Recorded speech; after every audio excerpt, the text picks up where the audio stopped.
คือว่าเป็นอันลูกพ่อเดียวกับพ่อน้องจ้อยนี่บ่พ่อเฒ่าดำร้อนนี่บ่เจ้าแม่นอ๋อพ่อเจ้าแท้ๆเลยบ่แม่นอ๋อพ่อพิงเลยพ่อกำเนิดพ่อกำเนิดเด้อพ่อน้องจ้อยเป็นคนกำเนิดออกมาอืมแต่ก่อนพ่อเป็นทหารเนี่ยพ่อน้องจ้อยนี่แม่นแล้วเป็นทหารบ่เป็นทหารแต่ก่อนอ๋อเป็นทหารพันธะแต่ก่อนเป็นทหารพันธะแล้วก็กินเหล้าร้ายแต่ก่อนพ่อเขาน้อยเนี่ยกินเหล้าร้ายแม่ชงไว้บ่มักคนกินเหล้าแม่เจ้าอันบ่แม่นโอ้เป็นจงโอ้ยจงแต่ว่าเขาน้อยยังแดง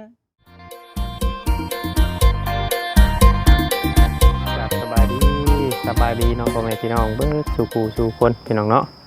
เบิดชั่วโมงสุบอนว่าสิเป็นพี่น้องทางฝั่งลาวเนาะกราบสวัสดีพี่น้องทางฝั่งไทยอีกนึงพ่อกับช่อง YouTube ของว่าเวียงชัยใจเกันร้อยเพียงเนาะ V2 อีกคือเก่าคือเดิมพี่น้องเอ้ยเพิ่มเติมกับแวะเวียนเข้ามาทางบ้านทางเรือนของอันเมตูโซเนาะเพียงเนาะแต่ว่าเขาเข้ามาสัมภาษณ์ลูกชายคือว่าหลานชายคือว่าเป็นนั่นญาติพี่น้องของน้องจ้อยแหละพี่น้องเนาะลูกพอเดียวกันฐานะพี่น้องแต่ก่อนเนาะอย่างไรก็มาเบิ่งเพื่อสู่คนพี่น้องเนาะเวียนเข้ามาทางนี้มาบ่ครบบ่นี่สบายดีเด้อโดยยันได้มาเนี่ยบ่จะฮู้จักใจมันเพราะว่าเฮาบ่เคยอันนั้นบ่เคยเห็นหน้ามันแต่มันยันหายมา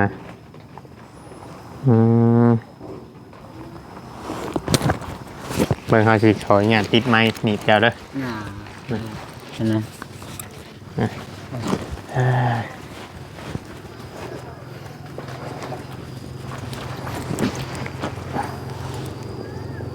กินข้าวกินน้ำได้กินแล้วก่อนอื่นก็สิขออนุญาตถามชื่อเสียงเรียงนามเพิ่นก่อนพี่น้องเนาะชื่อว่าในรายการชื่อดีทั้ง ID เนาะ ID อายุจักปีID อายุก็ประมาณอยู่40กว่าแล้ว40ปลาย40ปลายแต่ว่าบ่ฮู้ว่าปลายมันเท่าไหร่บ่ฮู้ปลายก็ยากลำบากคือกันนี่บ่ฮู้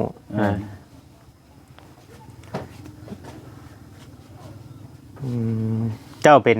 ลูกของแม่ตู้โชบ่คือว่าแนวใดโอ้เป็นหลานเอาเลยมาเลี้ยงแม่ตู้โชเนี่ยเอาเลี้ยงลูกน้องสาวโอ้เอาลูกน้องสาวมาเลี้ยงเอาลูกน้องสาวเอาบ่น้องสาวเพิ่นไปใช้จ้ะน้องสาวจ้ะเพิ่นมีลูกหลายได้แบ่งมาเลี้ยงว่าไงมีลูกโดยปันแค่พวกนี้มาอยู่น้ำเอ้ยได้เฮาสิถามเจ้าต่างหากเด้อเด้อเฮาสิถามแล้วก่อนทั้ง ID พี่น้องเนาะมาอยู่น้ำตู้โซพี่น้องเนาะที่ว่านั้นมีเคยมีครอบครัวแต่บ่จังเคยมีแล้วสั่งครอบสั่งครัวแล้วสั่งแล้วเฮือนชานได้ใช่เฮือนชานอยู่บางใดเฮือนอยู่ทางหลังเฮียนเด้ป้ากันบ่เดี๋ยวนี้เลิกกันตั้งนานแล้วตั้งโดนแล้วกันโน้หลายปีแล้วเดี๋ยวนี้ก็มานี่ก็7-8 ปีแล้วมาอยู่นี่บ้านนี่เฮือนน่ะเป็นของไผเฮือนนั้นแม่นให้เมียบ่เมียน้องเมียไปแล้วเมียไปก่อนแล้วให้ลูกสาวแล้วให้ลูกสาวลูกจักคนมีลูกจักคนลูก4 คนมีลูก4 คนยิง2ชาย2โอ้เหตุผลที่ว่าเลิกกันนี่เป็นอะไรคือว่าเลิกกันก็ยังบ่ได้รู้จักสาเหตุปลายทางนั่นนี่ก็ได้เพิ่นอยากไปเพิ่นเองเนาะเมียบ่อยากไปนะเมียเจ้าน่ะบ่ได้เป็นคนเลิกก่อนบ่ได้เป็นคนเลิกเมียเป็นคนเลิกแม่นบ่ว่าหลายอย่างที่สะสมมันนะอยากเข้าใจอยู่ว่ามันเพื่อหยังบ่แม่นว่าสิเว้าอย่างนี้ได้เนาะว่าอยากเข้าใจเพราะหยังว่าเลิกกันเนาะมันมีสาเหตุปลายทางดูดีสิเลิกกันไปยังค่ำนี่ก็บ่ถูกแล้วก็น้อยว่านะแบบมันบ่ฮู้สาเหตุที่ว่าเพิ่นอยากไปเลยอยากไปเลยนะ บัดลูกได้อยู่นํเจ้าเบิดกูคนบ่ อยู่นี่คน เพิ่นบ่เอาลูกอีก เพิ่นก็จังว่าเพิ่นอะไรเพิ่นก็ลูกก็เที่ยวไปเที่ยวมา อ๋ออยู่น้ำพ่อก็ได้อยู่น้ำแม่ก็ได้ แม่น ต่างคนต่างอยู่เนาะ แม่น แต่ว่าง่ายๆว่าลูกนี่เบิ่งนํกัน เบิ่งนำกัน แต่ว่าเลิกกันเนาะ แม่น อืมเด้อแล้วลูกไปใช้ชาเดียวนี่ ลู คือก บ่เห็น ไปอยู่หั่นเวียดเด้ออยู่พุ่นเฮือนอยู่พุ่น ไปเฮ็ดหยังอยู่หันเวียดข่อยคือเห็นเจ้าไปอยู่หันเด้อ ไปเฮ็ดข้าวแป้งก็แก๊กๆแล้วพอได้กินนี่แหละ ไปเฮ็ดเวียกช่วยเพิ่น แม่น แล้วเพิ่นเอาให้กิน เพิ่นให้กิน โอ้เพิ่นให้มื้อหนึงเท่าไรอันไปเฮ็ดเวียกนํเพิ่น อิงตามมันลดลายบ่พาจักบ่ อื นั่นน่ะอิงตามลดลายเพิ่นก็ให้ลายเติบเดี๋ยวพาจักบ่นั่นจักบ่นะ เอา จักแปลงจักบ่ เจ้าแปลงเป็นบ่ แปลงบ่เป็นแล้วพอได้ไข่ โอ้ไข่ให้เพิ่นไข่ล่างมันยังให้เพิ่น อะไรมาให้เพิ่นให้เพิ่นประกอบ อ๋อหั่นให้เพิ่นเนาะหั่นนอดคันยังให้เพิ่นนะ หั่นเกี่ยวออกเป็นชิ้นอะไรไหม บ่ได้เพิ่นจัดการเองเพิ่น ก็ประกอบเขาเพิ่นเอง ไปสิดูเป็นลูกมือเพิ่นช่วยเพิ่น ป็ลูกมือช่วยเพิ่นซั่นซะ เพิ่นให้เท่าไรก็เอา ให้เท่าใดก็เอา โอ้เดี๋ยวบ่ได้อันนั่นนี่หยังได้เนาะ เจ้า เพราะว่าให้นาตากร้าบ่ได้เฮ็ดบ่ นะ ให้นามายัง บ่มีให้มีนา บ่ได้มีให้มีนาเลยบ่ โดย เออ คือจะเฮ็ดอยู่ให้ฉันมีให้มีนา ตะกี้ได้แต่อยู่นำกันกับเมียได้ใช่ โอ้เป็ดอยู่พุ่นได้อยู่ชิโน หน้าไผอยู่ซินูน นาของยายเพิ่นนั่นแหละ อืม คนน้อยเองเลยแหละโคอยู่ชโนแล้วเอาลานเนี่ยไปอยู่น้ำเลยเห็นได้คน โอ้โดย โคตายแหละยกง่ายมา อืม บ้านเก่า โดย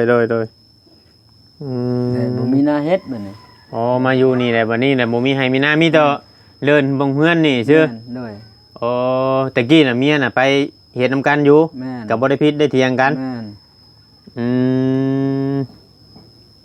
เพราะใช้เฮ็ดจังว่าผิดกันอยู่มาเนี่ยผิดกันนะ อืม ก็น้อยก็อยากบ่เข้าใจกันเหตุผลอยู่ตรงนี้นะ นะก็น้อยก็ยอมคือกันนะเหตุผลอยู่ตรงนี้ โดย บ่แม่นว่าก็น้อยอยากว่าจะทอดทิ้งแล้ว อืม ในครอบครัวนะ อืมบาอันเรื่องอัน คือว่าเป็นอัน ลูกพ่อเดียวกับพ่อน้องจ้อยนี่บ่พ่อเฒ่าดำร้อนนี่บ่เจ้า แม่น อ๋อพ่อเจ้าแท้ๆเลยบ่ แม่น อ๋อ พ่อคิงเลยพ่อกำเนิด พ่อกำเนิดเด้อพ่อน้อง เป็น จ้อย คนกำเนิดออกมา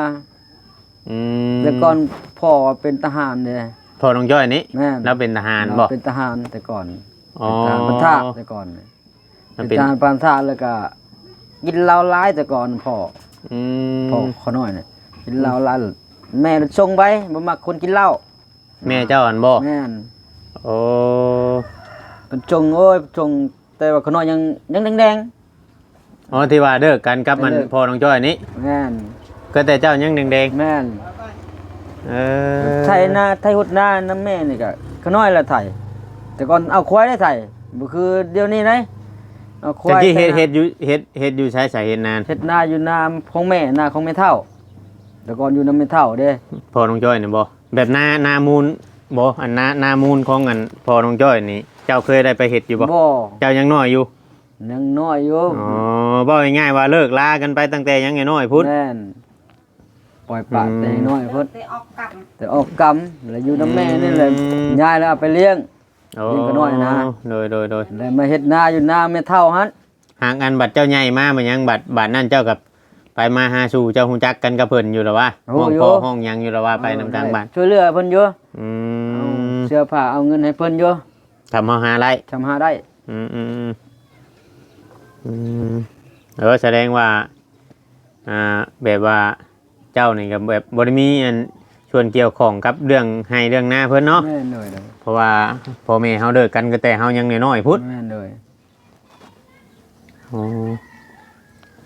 ตอนที่เพิ่นเสียชีวิตเจ้าก็ไปอยู่บ่ ก็ไปเด้มื้อนั้นก็ไปอยู่ บ่ ไป โอ้แต่ก็บ่ได้ฮู้ บ่ได้ฮู้ว่าสาเหตุว่ามันเป็นอันใด อืมเลย ก็เพิ่นว่าอยู่ดีๆอยู่ก็คือเขาสิเอา เมียมาแล้วก็อยู่นำกันดีแล้ว อืมอืมอืม นะหักแพงกันแล้วก็สบายใจ อืมอืม เดี๋ยวนี้แบบข่าวมาวันนี้แล้วก็คิดคือกันคิดว่าจักดูดีก็เป็นไปเองนะ อืมอืม สาเหตุแบบนี้บ่มีโคมมีหยังก็พอต่อเฮ็ดได้เฮ็ดให้ลูกเอ้ย อืมอืม หาให้โคมยืงช่องขอกช่องเกียรติ บ่ นะในครอบครัวก็หาได้ อ๋อ ก็บ่ได้ว่าว่าพ่อแม่หาอยู่หากินน่ะเลี้ยงครอบครัวของเพิ่นก็ดีภูมิใจเลย อืมอืม ได้ อืม ก็ไม่ใช่ว่าอย่าไปยุ่งดอกเพิ่นมีครอบครัวแล้วก็บ่ยุ่งกับเพิ่น อืม หน่อย อืม นะยันเพิ่นบ่สบายใจ แม่นแม่นแม่นใจว่าให้เฮาฮู้จักว่าเป็นสายเลือดเนาะ แม่น ฮู้จักว่าเป็นสายเลือดเดียวกันซื่อ แม่น ว่าเฮาต่างคนต่างอยู่เว้าง่ายๆซะ ดู อืมบัดนี้เจ้านอนอยู่ใช้แต่ละคืน นอนอยู่เฮือนพุ่น นอนอยู่เพื่อนบางเงิน เนาะแม่น อ๋อน อนอยู่เฮือนเด้เฮือน อันนี้ไผ บัง จะนอนอยู่หมองนี่ อันนี้ลูกชาย ลูกชายมานอนอยู่นี่ มานอนอยู่นี่ โอ้ เดี๋ยวก็เปลี่ยนกันนอน นอนนำแม่เนี่ย อื เปลี่ยนกันมานอนเดี๋ยวว่าเขาน้อยมานอน ลูกไปนอนพุ่นอันน่ะ มีลูก4คน แม่น อืม ลูกสี่คนมาไปน้ำแม่ มันไปแล้วแม่มันไปโยไปเล่นน่ะมากลับมาแล้วมานอนอยู่เพ่ อืมอืม คือว่าแม่บริเรียก แม่บ่ได้เลี้ยงเนาะไปชื่อ อืม เขาไปเขาอยากคือจะไปได้ก็ไปเนาะเด็กน้อย เนาะ แม่น เฮาห้ามเขาบ่ได้เนาะมันอยู่บ้านเดียวกันเนาะ โดย อยู่บ้านเดียวกันแบบคือเมียนี่กับเป็นคนบ้านนี่โดยตรงบ่ เจ้าเจ้า เออมันอยู่บ้านเดียวกันห้ามกันบ่ได้เด็กน้อยมันอยากไปก็ไปอยากมาก็มาแหละ แม่น อืมอันนี้นะอยู่มาอันเฮ็ดเวียกซอยเวียดนี้ แม่นโดย พอได้อันเงิน มันกินแต่ละมื้อ เนาะอืม มานี่ก็7-8ปีเลยนะ โอ้ มานี่7-8ปี ที่ว่าเลิกกับมัน แม่น เมียนี่เนาะ โดย หลายปีแล้ว สร้างเฮือนให้อยู่นะ อืม สร้างเฮือนให้อยู่แล้วบ่ขึ้นจักอยู่นะบ่ขึ้นจักสร้างบ่ขึ้นจักเฮ็ดหยังน่ะ เมียบ่ เมียว่าแล้วจิเอาไปหยังแค่คนน้อยว่านะ โอ้ อ่า อืม คนน้อยแล้วบ่จักแนวว่า อืม เอาข้าวเอาน้ำมาแล้วก็คลุกเกลือให้อยู่ เพิ่นเอาผัวแล้วบ่เดี๋ยวนี้ ฮะ เพิ่นเอาผัวแล้ว เอาผัวแล้ว เออ เอา เอาผัวแล้วเอาผัวใหม่แล้ว อืม เอาผัวใหม่ผัวก็โดนไปแล้ว อืม โดนไปแล้วยังอยู่ยังกับ บ่แม่นเราอันมีผู้บ่าวบ่มีผู้หยังนั่นเลยอยากปาเจ้าประยักษ์ตะกี้ กลางว่านี่แหละคนน้อยก็บ่ฮู้จักเนาะ คนน้อยก็บ่ได้ฮู้ได้ว่าเหตุผล โยเนาะบัดเจ้าบัดยังบ่ได้เอาเมียบัดเราบัดเอาผัวน่ะ แม่น เออพี่ ก็ น้อง มันก็คนน้อยก็บ่จักได้เรื่องนี้นะ เนาะ แม่นเพราะว่าของเขาขึ้นจากบะเขาบ่พอใจบ่ขึ้นจากสร้างแล้วก็ อืม คนน้อยก็บ่อยังในชีวาแล้วแล้วก็เช้ามักเขาว่านะเขาเช้ามักแล้ว เออมันเบิดมักแล้ว มันมักแล้ว เบิดมักเช้าหักเช้าหยังกันแล้ว แม่ มีแต่ว่าต่างคนต่างไป แม่น เออ คนน้อยก็บ่ได้ว่าหยังดอก ได้เสียฮีดคองอยู่บ่ บ่ได้เชียร์เด้ ต่างคนต่างไปแล้วล่ะนี่ เพราคนน้อยก็บ่ได้ผิดเด้ อืม ต้องผู้หญิงพายผิดถ้าว่าน่าผู้หญิงต้องพายผิดต้อง อ่ะ ต้อง ผู้ห เชี ญิ ย ง ร์มัน อ่ะ ต้อง ผู้หญิงก็เชียร์ให้เจ้าบ่ได้ แม่น เจ้าบ่ได้แต่งเพิ่นบ่ทำบิด แต่งไหน ฮะ แต่งแต่งแต่งไหน แต่งอยู่เนาะ แม่น เออ ไปแต่งเคยว่าแล้วแหละ อืมอืมอืมอืม แต่งนี่งัวก็ควายก็ตัวหนึงไปแล้ว อืม เฮือนหลังหนึงไปแล้วแต่ง อืม นี่บ่คิดอยากเอาแล้ว อืม บ่คิดอยากสร้างแล้วก็ย่า อืมโอ้แล้วแต่เพิ่น แล้วแต่ ต่าง เพิ่น คนต่างไป แม่ นะมีชำใดก็กินเนาะพี่น้องเอ้ยบ่ได้อันนั้นคือว่าเนี่ยเรื่องของชีวิตคู่นี่คำบ่ดีโดนี่ไปกันบ่เลาะ โดย คือว่าเนี่ย จ้ะ หนึ่งมาบัดทางฐานะครอบครัวเฮาก็บ่มีแน่บางเทื่อบางทีอาจสิมีส่วนเกี่ยวข้องเนาะ จ้ะจ้ะ อืม อยู่ไปฉันแล้วก็หน่อยก็อยู่ฮะคือว่าโอ้บ่รู้จักหนังสือได้โอ้ตัวกอตามก็ตาย บ่เป็นบางชื่อบ่จ้ะ บ่ได้บ่เป็นนะ บ่ได้เข้าโรงเรียนแต่น้อยพุ เข้าอยู่แต่บ่เป็นนาย เอ้า เข้าอยู่โรงเรียนของบ่เป็น เข้าไปเด่นน่ะชื่อบ่ เข้าไปเล่นชื่อ เออเข้าบ่ได้เฮียนเนาะ โดย อื บ่ได้เฮียน ลูกได้จะได้เฮียนอยู่บ่ลูก ลูกได้เฮียนอยู่ พยายามให้ลูกให้ได้เฮียนพอเขาอ่านได้ คนนั้นก็พออ่านออกเขียนเป็นแล้วผู้น้อยนั่นก็โรงเรียนแล้วโดดโรงเรียนแล้ว อืม โดดแล้ว โดดแล้วก็บอกสอนเพิ่นอยู่ บ่ บอกอยู่ชูเฮ็ดเวียกท่านนั้นเฮ็ดเรื่องชอกเรื่องจื้อให้ฮู้จักเฮียนได้ฮู้จักบ่ให้หมู่ตัวบ่ให้สังคมตัวนะ อืม บอกอยู่ได้ให้คิดไล่ออกเขียนเป็นออก แต่จันไปหาเงินหาคำไผสิสมัคร เนาะ เอาเฮ็ดหยังก็บ่เป็นนั่นเปลี่ยนโทนเงินก็บ่เป็นเดี๋ยวไปขายน้ำมันเนาะ อืม อย่างเช่นเป็นกรรมกรขายน้ำมันกันยังดีได้อยู่จังหนังชื่อแม่นบ่น่ะ แม่น แม่นบ่เป็นหยังชักอย่างเลยบ่มีไผรับเอาเลย แม่นนั่นแหละ โอ้ย เข้าไป เข้า ขาย ไป แบบคือเจ้าไป แม่น ขายเครื่องขายหยังน้ำเวียดน้ำหยังนี่แหละจังมุด แม่น ว่าเขาให้ทอนเงินทอนหยังทอนบ่เป็นอีก แม่นจะหมดนั่น ทางเจ้าฮู้จักอยู่บ่ ฮู้อยู่ทอนหั่นฮู้อยู่ เงินนี่พอฮู้เนาะ ฮู้ อืม ฮู้เงินน่ะเลขน่ะพอฮู้อยู่เลขนั่น อืม ดังชื่อก็บัตรฮู้บัตรบ่ฮู้แหละพอฮู้แน่บ้างพอบ้างแน่บ่ฮู้แหละ อันออกก็พอได้บัตรบัดแต่มันบ่ยาวนานน่ะ อืม อ่านไปบางคำ อืม ชื่อก็พอได้เขียนออกเป็นเขียนเป็นอยู่ อืม เรื่องใหม่เรื่องหยังก็พอเขียนออกได้อยู่ เป็นบ่นั่นหั่นนะบ่ง่ายๆซะ แม่น บ่จัก แม่นพอฮู้จักหน่อยหนึง ได้หาหยังเลี้ยงลูกแต่ละมื้อบัดนี้ ฮะ หา หาเบียดแล้วเบียดให้เกณฑ์ ลูกก็ไปอยู่นำกันหั่นแหละ ไปอยู่แกะกล่องขายเด้ออะไรแกะกระดาษอันแรกขาย อ๋อกระดาษนี่ขายนี่เพิ่นให้เจ้าเอาเลยบ่ แม่น อ๋อ มันนึงก็ได้เงิน40อืได้เงิน ม 40,000มื้อนั้น อืม โลละพันแล้วเดี๋ยวนี้กระดาษนั้นเจียหั่นโลละพันกีบ โอ้คือว่าเฮือนนี่กับเมียบ่ยอมเอาเลย บ่ยอมเอา คือว่าให้มอบให้ลูกซะ มอบให้ลูก เราเว้าง่ายๆว่าเราตัดสินใจไปแล้วเนาะ ไปแล้ว โอ้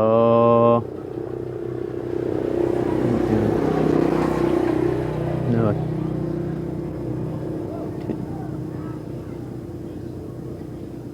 คือว่าแหละบ่เข้าใจกัน อืม แล้วก็บ่เข้าใจในการเบื้องต้นหยัง เดี๋ยวนี้ไผแสนอนอยู่นี่มัน บ่มีไป ฮะ นอนนี่บ่มี เฮ็ดหยังฉัน อันนี้ฮะคอกไก่ตะกี้เห็นคอกไก่ขังไก่ใช่ได้ ไก่มันสิบ่ลามขึ้นไปอยู่นำกันกับคนบ่ บ่แล้วมันมากแล้วมันอยู่หั่นแล้วมันไก่อะไร อืม ไก่ก็บ่หลายโตนะ7-8โตนึงบ่ได้เฮ็ดคอกมัน อืม ยากคือกันแหละในอยู่การแบบนี้นะ คิด บ่เคย บ่ได้คิดน้อยใจบ่คือว่าเมียปลาเมียหยังบ่ได้คุยแบบว่าเจ้าบ่คิดบ่จังซั่นจังซี่เว้ากับเมียกับหยังแบบว่าลูกเฮาก็หลายคนแล้วบ่ได้เว้าบ่ บ่จักแนวสิลม ฮะ บ่จักแนวสิเอ็นจักเอ็นไปหยัง เขาบ่เว้าเลยบ่เขาบ่เว้านํเจ้าเลย จักแนว บ่ สิลมจักลมเฮ็ดผลหยังบ่จัก เอายันว่าปรึกษาเจ้าจากป้าเรื่องหลายจังซั่นจังซี่แบบลูกเฮาก็4คนแล้วจังซั่นจังซี่นะ ไปบ่ลมมันเห็นเราบ่เอาไม้ค้อนมันยังตีหั่น ตีเจ้านะ โอ้ตีได้เสียมซักพุ่นแล้วปีนั้นก็ได้ยังบ่ เอ้า ทันอาปากันช่วงนั้นเลิกกันเฉย ตีนั่นแหละเจ้าก็เป็นผู้ชายปกติผู้ชายเด้อตีผู้หญิง อ๋อแสดงว่าเจ้านี่เคยถึงเมียตีมาตลอด แม่น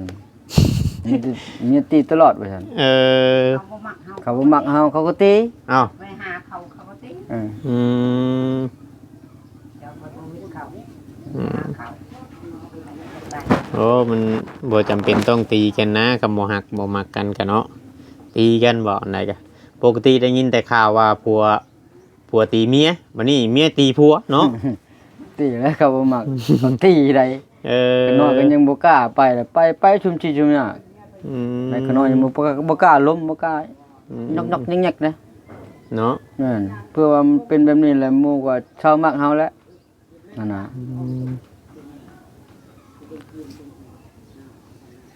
คิดว่านะ อืมอืมอืม คิดแบบนั้นแหละหมู่ยังกล้ายังเฮ็ดนะแล้วบ่ล้ม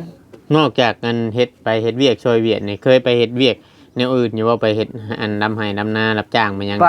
ไป ไปอยู่บ่ ไปขน้อยไปอยู่ อืม ไปดำนาน้ำบรรตูม อื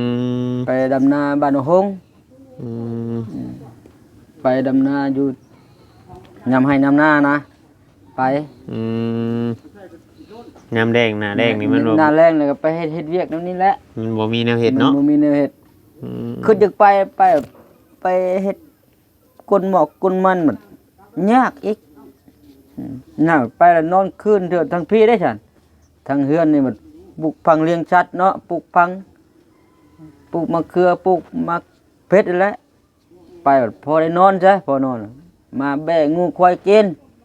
นะ อื บ่มีผู้อยู่ดูแลนะ ทำไปอันแบบคนน้อยคนมันตัดน้อยคนมันน่ะแบบมันเพิ่นให้นอนบ่ โดนเทื่อก็อยากนอน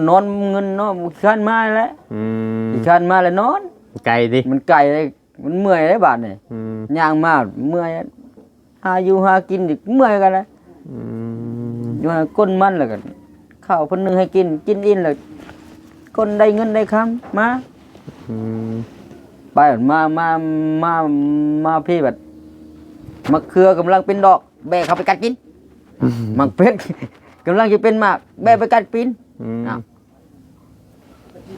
บัดนี้ ไปเบิ่งมันนี่ สมมุติว่าเมียเจ้าเบิ่งคลิปอยู่เห็นเอ้าหลังสมมุติว่าเราอันบ่ได้เคยตีเคยหยังเจ้าไปว่าเราตีเราสิบ่ให้บ่ถ้าว่าเมียเจ้าเบิ่ง เรา ในค ต้อ ลิ ง ป ตีเราต้องตี รับประกันเนาะ แม่น อ่า เหตุผลยังวะ เพราะว่าเขาน้อยก็ยังยืนได้เพราะว่า อืม มันในครอบครัวเนาะในครอบครัวเวียกเกินซานอันน่ะ อืม ว่าจะใช่แต่ว่าเขาน้อยนี่เมาการเบื้องต้นนะเมาว่ามีเงินมีใช้นะหาอยู่หากินเลี้ยงลูกจน หา ใหญ่ อยู่หาเงินหาหยังนี่บ่ โดย หาอยู่ หาอยู่ เพิ่นบอกง่ายๆว่าเพิ่นตีว่าเจ้าน่ะกินเหล้า อ่า อืม เราก็กินกับใบหลักของไผหั่นน่ะ ชื่อกินเนาะ ชื่อกิน เอ อัน อ น่ะเขาน้อยนี่ว่าจะคิดครองกันอยู่บนใดในการเบื้องต้นเนาะ อืม น้อยอยากอยู่ว่าอยู่ได้อยากถามอยู่ว่าเรื่องครอบครัวน่ะเป็นอันใดสาเหตุอันใด 7 ปีได้เลิกกันนี่ติ 7 ปีแล้วจะเลิกกัน 7-8 ปี ออกมาย้ายมาแล้วเลิกไปเลยเลิกไปเลยได้หายไปเลย อ๋อแสดงว่าลูกหลาน บ่มีเหตุ เจ้า ผลหยังเลย แสดงว่าลูกหลานเจ้านี่ก็ฮอด โอ้17 18ได้ได้14 15ประมาณ14 15แล้ว ลูกผู้น้อยเจ้าอันไหน ลูกอะไร7-8 ปีผู้ลูกหลานหั่น เอ ลูกหลาน 7-8 ปีเลิกกันนี่ 7-8 ปี เจ้าก็ยังบ่ได้คิดอยากได้อยากสร้างครอบครัวใหม่บ่ สร้างแบบไร เอาสมมุติว่ามีผู้ฮักผู้มักมันหยังนี่นะ ก็คิดอยู่ยันมันเป็นคือเก่า ยันมันเป็นคือเก่าแล้วบ่อยากคิดอยากสร้างอยู่ เออ ไหน อืม ผู้ออกมาก็เป็นภาระเนาะแม่นบ่นาย อืม เป็นภาระของผู้ค้าแหละ ไหน ต้องดิ้นรนกว่า ดิ้ เก่าน รนกว่าเก่าอีกแหละแต่ซ้ำนี้ยังพอแห้งเลยยายยาย อืม ก็น้อยหวานซ้ำนี้ยังพอแห้งดิ้นรนบ่ลำบากโอ้ชู้ชนชีวิตนี่ ได้โดย เออ กะยามันเกิดเป็นลูกผู้ชายต้องสู้ เงินเท่าใดสู้เลยเนาะ โดยเจ้า ต้องกินคู่มือบ่เหล่านี่คือว่าแนวใด บ่มีบ้างอยู่ บางมื้อก็บ่ได้กินก็มีเนาะ บงอบ่ได้กินก็มี อืม บางมือเป็นมันท่อ เท่าบ่ แม่นท่อต้องอาศัยตัวนี้ เข้าไปบังคับ ในจิตใจบาเวนะ บัดนั่นคิดท่อคิดหยังนะเอาเหล้าเข้าไปกินเออ จิตใจท่อคิดเอาจะหันน็อตถึกอยู่บ่คำเฮากินหลายนี่ก็หันน็อตถึกอยู่บ่ หั่นไปกับพอได้เข้าอยู่ หน่อยพอได้เข้าแบบหั่นแบบว่าเมาแล้วเพิ่นบ่เฮ็ด อืม ยันว่าหั่นนี่ยันว่า ยันมันผิดของเพิ่นเนาะ ผิดของเพิ่นแบบโอ้เมานั่นแต่จริงอะขน้อยก็เคยตั้งสติอยู่ดอก อืม ขน้อยเคยแบ่งอยู่ในอันช่อง4ห้องนี่นะ เอ เคยแบ่งอยู่นะ แบ่งอยู่เนาะ แม่นแบ่งอยู่ อืม แบ่งอยู่แม่นบ่แบ่งนะแบ่งอยู่แต่ อืม นายก็บ่เข้าใจในการเบื้องต้น อืม อันน่ะ สาเหตุเว้าหลักๆแล้วนี่สาเหตุที่เขาเมียบ่เอานี่เพิ่นตีว่ากินเหล้า กินเหล้า บ่ง่ายๆซะ กินเหล้าชูบยาเมานั่นเมานี่ อืม ไหนโวแบบสะสมที่ว่าที่ปัญหาเกิดขึ้นมาในการเบื้องต้น มื้อนี้ยังสิได้ไปเฮ็ดเวียกน้ำเมีย ไป อยู่บ่ ไป ไปคือเก่า ไปเลย ไปอยู่คือเก่าเฮ็ดเวียกคือเก่า เฮ็ดอยู่หั่นกินอยู่หั่นเนาะ แม่นเลย อ่า ก็สร้างเฮ็ดมาแล้ว อืม ก็สร้างเฮ็ดมาแล้วขายหันขายนี่ เนาะ อ่า อืมโอเคโอเค ดูนี่ก็ลำบากอยู่ แต่ว่าบ่ลักเล็กขโมยน้อยไผก็ดีแหละ อืม ก็น้อยว่าบ่ ดีแล้วเฮาอยู่ในบ้านในเมือง ได้ เฮาบ่เป็นคนขี้รักมักจกแหละนั่นจักหน่อยบัดทำมา เด็กก็บ่ตัวอีกเลยบ่เคยตัวอีก เว้าเรื่องจริงเนาะ โดยตัวไปให้หยังตัวไปมีผลประโยชน์ในร่างกาย อืม ตัวเองมันตัวเมียตัวครอบครัวตัวหมู่พวกหมู่เพื่อนตัวแหละ โอเคโอเคจ้ะ ได้ ประมาณนี้แหละเนาะ โดย ให้เจ้าไปหาเฮ็ดเวียกเฮ็ดงาน โดย สบายดี สบายดี พี่น้องเลยเนาะประมาณนี้แหละคลิปนี้ก็ผิดพลาดการใดก็ต้องกราบขอโทษขออภัยละลายโอ้อันนี้ข้อไก่เนาะที่ว่าไปนอนแล้วนี่มันมีคนนอนดิอืม นอนเลย อืม ลูกลากอะไร โอ้ เนาะ พี่น้องผิดพลาดการใดก็ต้องกราบขอโทษขออภัยละลายพี่น้องขอกล่าวคำว่าสบายดีเพื่อทุกคนเนาะ